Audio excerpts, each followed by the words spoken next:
Hello everyone, मैं हूं सचिन और आप सबका बहुत बहुत स्वागत है मेरे इस यूट्यूब चैनल पे जहां हम देख रहे हैं जावा। और जावा के आज के इस क्लास में हम लोग बात करने वाले हैं एरे के बारे में।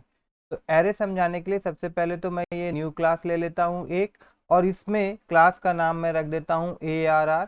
और उसके बाद में यहाँ ओके बटन पे क्लिक कर देते हैं और देन अब इसको हम लोग एडिटर में ओपन कर लेते हैं।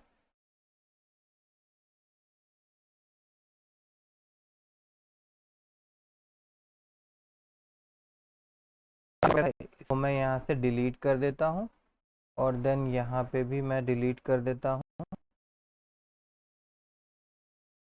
देन एक मेन क्लास हम लोग यहाँ पे बना लेते हैं, public static void main bracket open close curly bracket open close. इसके अंदर में string string args square bracket open close. Okay, अब बात करते हैं एरे के बारे में। देखिए, नॉर्मली क्या होता है कि जब हम लोग वेरिएबल डिक्लेयर करते हैं, जैसे मैं int लिख रहा हूँ और उसके बाद mark मार्क लिख रहा हूँ और इक्वल टू मैं यहाँ पे वैल्यू इनिशियलाइज कर रहा हूँ, ठीक है। तो अब क्या होगा कि मार्क नाम का जो वेरिएबल है वो कितना वैल्यू लेगा, वो एक ही वैल्यू लेगा। मतलब इसमें हम लोग 15 लिख सकते हैं, 20 स्टोर करा सकते हैं, 25 स्टोर करा सकते हैं, 100 200 जो भी, बट वैल्यू जो होगा वो हमारा एक ही लेगा।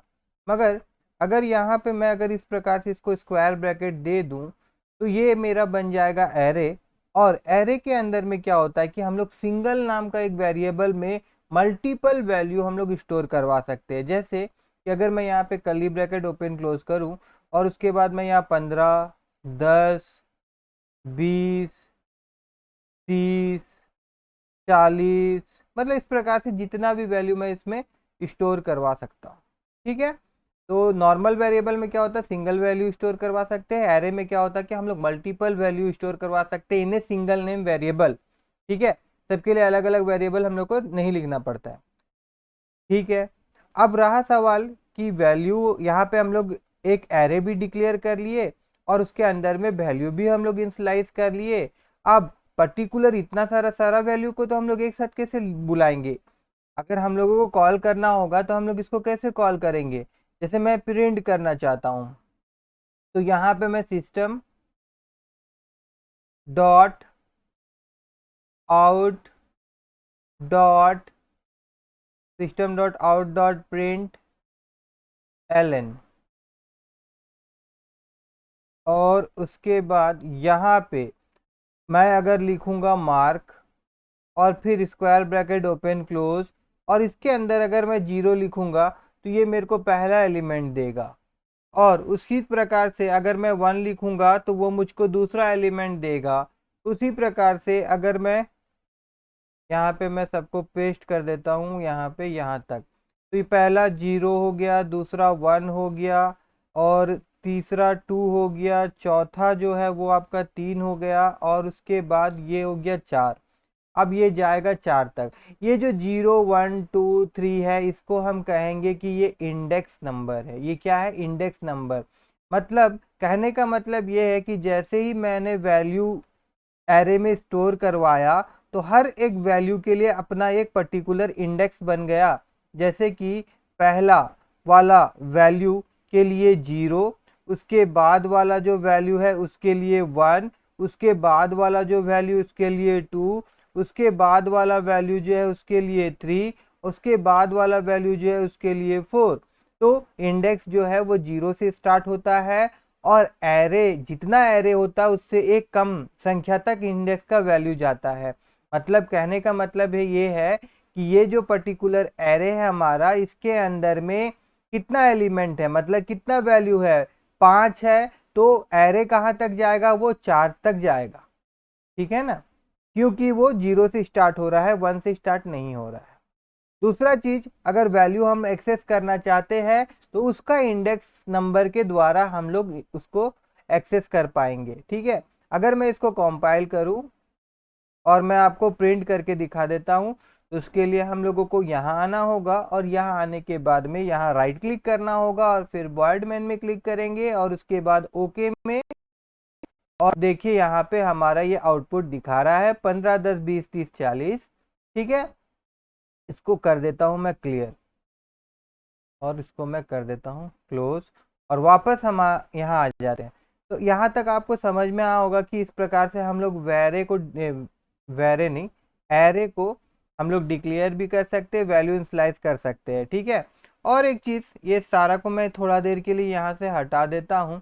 अब मान लीजिए कि ऊपर में मैंने सिर्फ यहाँ पे वेरिएबल एरे को डिक्लेयर किया, तो एरे को पूरा डिक्लेयर कैसे करेंगे? हम लोग यहाँ पे लिखेंगे int मार्क, उसके बाद में यहाँ पे हमको लिखना होगा न्यू, और न्यू के बाद में फिर हम लोग लिखेंगे यहाँ पे int स्क्वायर ब्रैकेट, और यहाँ पे हमको देना होगा एरे का साइज, मतलब कितना एलिमेंट इसके अंदर में हम लोग डालना चाहते हैं।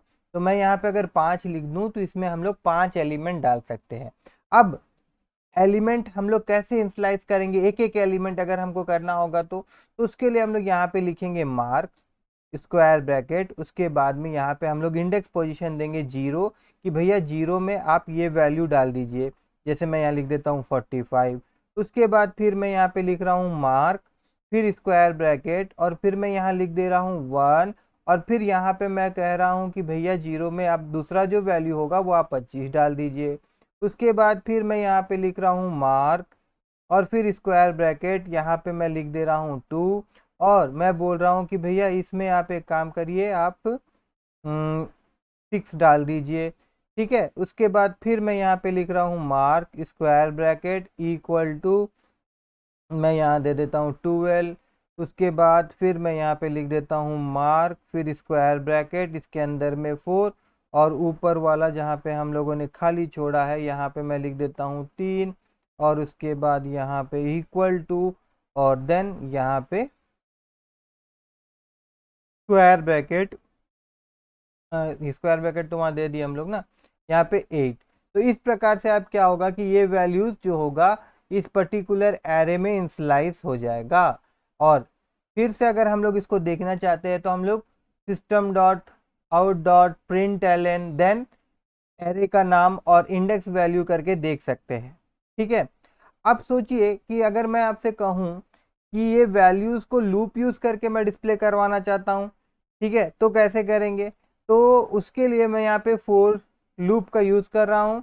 INT देखिए, और क्या होता है कि हम जो वैल्यू को एक्सेस कर रहे थे इंडेक्स पोजीशन के द्वारा कर रहे थे, तो यहाँ पे इंडेक्स पोजीशन के लिए मैं आई नाम का एक वेरिएबल ले रहा हूँ, और यहाँ पे इनिशियल वैल्यू, जैसे इंडेक्स हमारा 0 से शुरू होता है तो आई का वैल्यू मैं 0 रख रहा हूँ, और फिर यहाँ मैं बोल रहा हूँ कि आई का वैल्यू जो होगा, हमारा ये जो एरे है ना MARK मार्क, ठीक है, डॉट लेंथ फंक्शन यहाँ पे हम लोग यूज करने वाले हैं।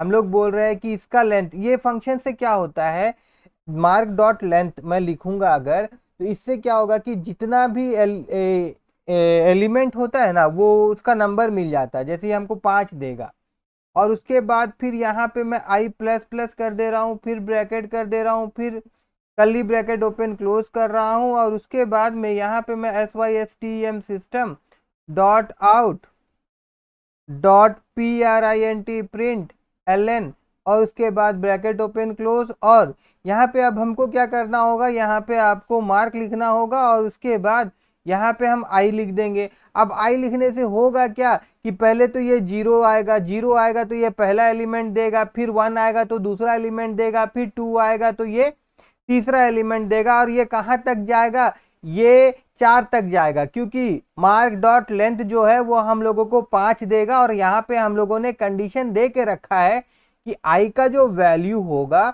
वो उसका लेंथ से कम होना चाहिए। तो इस प्रकार से 0 से 4 तक ही वो जाएगा। अभी एक बार मैं इसको कंपाइल कर लेता हूं, और फिर वापस से हम चलते हैं यहाँ पे, और फिर मैं यहाँ पे इसको करता हूँ राइट क्लिक, और फिर यहाँ वॉइड मेन, और फिर मैं करता हूँ ओके। अब देखिए यहाँ पे 45, 25, 6, 12 इस प्रकार से वैल्यूज हम लोग को मिल रहा है।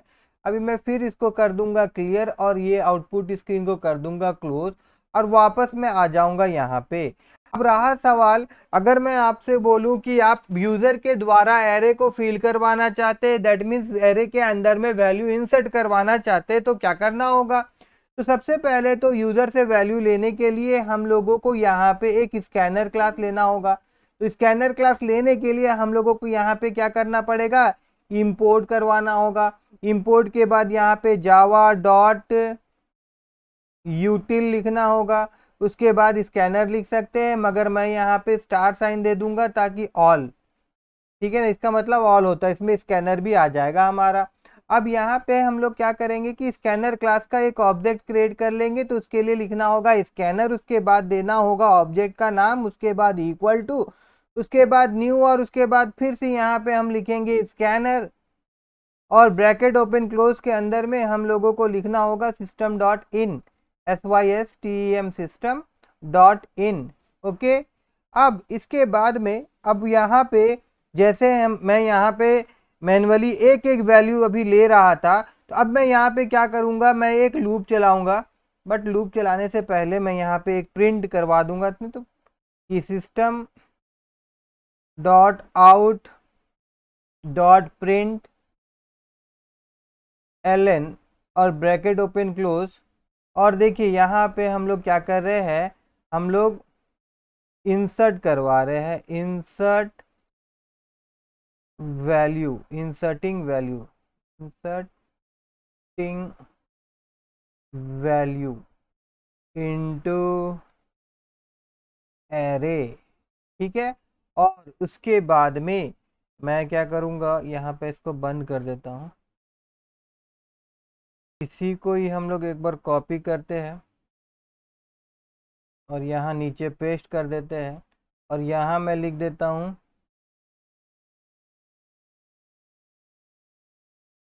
डिस्प्लेइंग एरे वैल्यू, एरे का वैल्यू हम लोग डिस्प्ले करवाएंगे। और हमको एरे लूप चाहिए, तो मैं यहाँ से ले रहा हूँ, यहाँ पेस्ट कर दे रहा हूँ। देखिए ऐसे ही लूप चाहिए। और बस यहाँ पे क्या फ़र्क होगा, यहाँ पे सिस्टम डॉट रहने देते हैं हम लोग, यहाँ पे खाली ln को हटा देते हैं, और यहाँ पे मैं लिख देता हूँ इंटर, ऐसे, ठीक है। और उसके बाद यहाँ पे मैं क्या करूँगा, यहाँ पे ऊपर में जो हमारा मार्क था MARK मार्क, ठीक है, और ब्रैकेट, और उसके बाद यहाँ पे आ जाएगा हमारा आई से क्या होगा कि यहाँ पे 0 1 2 3 4 इस प्रकार से इंडेक्स चेंज होते जाएगा। और उसके बाद इक्वल टू, और यहाँ पे क्या करेंगे, ऊपर में जो हम लोग स्कैनर क्लास का ऑब्जेक्ट बनाए थे, input dot next INT bracket open close. तो इस प्रकार से एक एक यूज़र से वैल्यू लेते हुए जाएगा, और हर एक इंडेक्स में वैल्यू को स्टोर करवाते हुए जाएगा, ठीक है। तो ऊपर वाला एरे जो है हमारा, वो क्या करेगा, यूजर से वैल्यू लेगा, और नीचे वाला जो हमारा एरे है वो क्या करेगा, जो वैल्यू हम लोग लेंगे वो डिस्प्ले करवाएगा।